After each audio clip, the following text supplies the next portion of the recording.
Assalamu alaikum wa rahmatullahi wa barakatuh. My dear brothers and sisters, I'm Jasim. Today I would like to discuss with you the idea of liberation within Islam.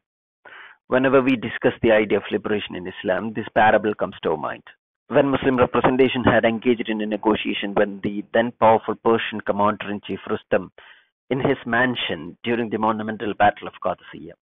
The representation was led by one of the companions of Rasulullah sallallahu alaihi wasallam, Rabi ibn Amir radiallahu anhu, when Islam was spreading through the regions. He remarkably stated, standing firmly in front of Rustam, when he was asked about the mission of Muslims, with these most poetic lines: قد بتعثنا الله لنخرج من شاء من عبادة العباد إلى عبادة الله وحده من ضيق الدنيا إلى سعة الدنيا والآخرة من جور الأديان إلى عدل الإسلام. Allah has chosen us to liberate the mankind from the enslavement to the created to the submission to one and only Allah Almighty, from the rigidity of this world to the vastness of the world here and hereafter, from the systemic injustice to the system of justice. Dear brothers and sisters, the question here for us is how Rasulullah sallallahu alaihi wasallam has created such revolutionaries from the darkest age of our history. How he actualized these revolutionary ideas in his life and society. Here comes the story of one of the earliest women who embraced Islam. The story of Ayman, known as Barakah bint Salab. She was raised in the same household where our Prophet Rasulullah sallallahu alaihi wasallam was born and nurtured. Ayman had the fortune being the only woman to witness the life of Rasulullah sallallahu alaihi wasallam in close proximity from his birth to his demise. She was there to inform the mother of Rasulullah sallallahu alaihi wasallam about the death of his father, Abdullah. And she was the one who carried Rasulullah sallallahu alaihi wasallam when he was born as a fatherless child, helping his mother Amina, and consoled him when he lost his own mother Amina at the age of 6. And again when he lost his grandfather at the age of 10. And until she witnessed the demise of Rasulullah sallallahu alaihi wasallam, she was there all along with Rasulullah sallallahu alaihi wasallam at all his difficult times. Quite naturally, she could not hide her pain, sadness when Rasulullah sallallahu alaihi wasallam has taken his last breath in this world. She hasn't cried as she cried during the time of wafat of Rasulullah sallallahu alaihi wasallam. She witnessed the martyrdom of her son Uthman ibn Zayd, her husband Zayd ibn Haritha radiallahu anhu. But nothing was unbearable to her but the demise of Rahmatul lil Alameen Rasulullah sallallahu alaihi wasallam. What do you think, my dear brothers and sisters, the reason behind her deepest sorrow? To understand that, we need to know the societal location of Ayman and how did she end up growing up in the same household of Rasulullah sallallahu alaihi wasallam, and what kind of treatment she had received from our beloved Prophet.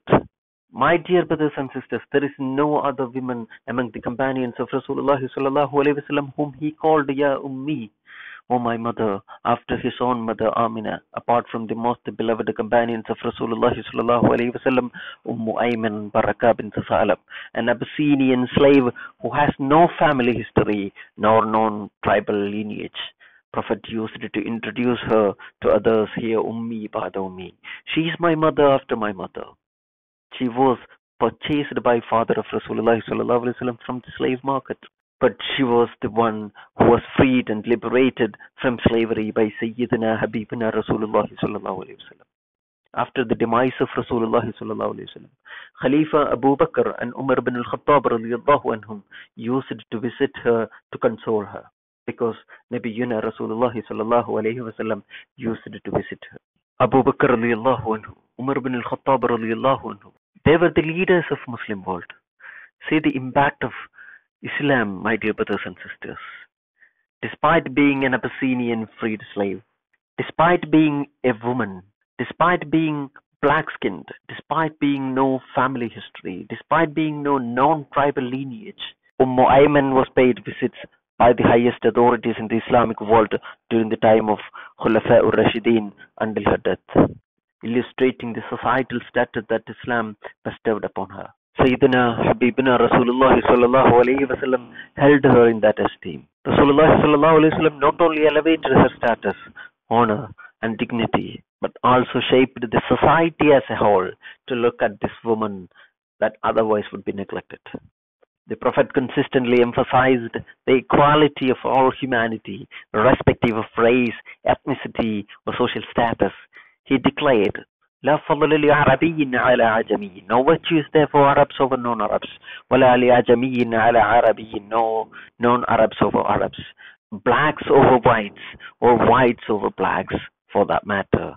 In another occasion, Rasulullah sallallahu alayhi wasallam, holding the fingers of another Abyssinian slave and his companion Bilal ibn Rabah radiyallahu anhu, Rasulullah sallallahu alayhi wasallam declared, "An-nasu sawasiyatun ka asnanil misht." All humans are equal like the teeth of a comb. We need to realize that preserving an egalitarian society is a fundamental quality of Islam, particularly in a world where discrimination and racial genocide have become the norm.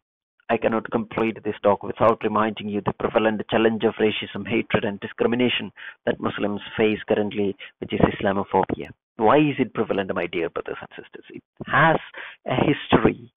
Islam, with its inherent values of justice and equality, has consistently been a target whenever it exhibits its potential to eradicate societal evils. Rasulullah sallallahu alaihi wasallam initially called Al-Amin by his own community, but later faced vilification and became the subject of vehement attacks when he challenged the societal evils with the message of Islam. According to the latest data, Islamophobia has been skyrocketed in the UK, paralleling the rise in anti-Semitism.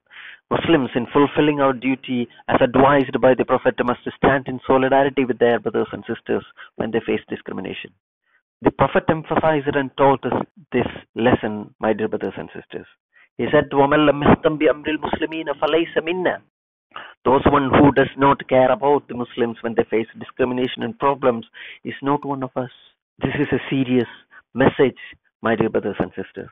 May we continue to stand together against all forms of injustice, knowing that our collective strength is a manifestation of the unity and compassion embedded in our faith. I'm concluding my words with this dua, my dear brothers and sisters. May the Mighty help us, the Muslim community, to overcome all the problems that we face. Ya Allah, انصر المسلمين في كل بلاد. وآخر دعوانا أن الحمد لله رب العالمين. السلام عليكم ورحمة الله.